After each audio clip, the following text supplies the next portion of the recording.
एक तो भारत को हिंदू राष्ट्र नहीं बनाना है, क्योंकि भारत हिंदू राष्ट्र है और ये सनातन काल से अन्य अन्य नामों से है। आर्य नाम था, वैदिक नाम था, फिर कालांतर में नाम बदलते गए सभ्यताओं के, लेकिन भारत हिंदू राष्ट्र है। इसको स्वीकार करना है, इसका साक्षात्कार करना है सबको। इसको स्वीकृति मतलब अपने आत्मा में सबको स्वीकार करना है कि हिंदू राष्ट्र है, और हिंदू राष्ट्र है इसलिए सेकुलर है।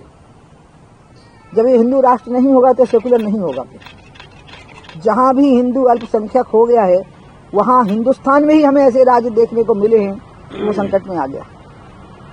इसका मतलब कि इसका हिंदू होना ही, इस देश का हिंदू राष्ट्र होना ही इसका सेकुलर होने की गारंटी है, सेकुलर बने रहने की। सेकुलर इस सेंस में कि सर्वधर्म संभाव, क्योंकि हिंदुओं की प्रकृति है कि एक देव, एक पंथ, एक पूजा विधि और एक इष्ट से नहीं जुड़ना।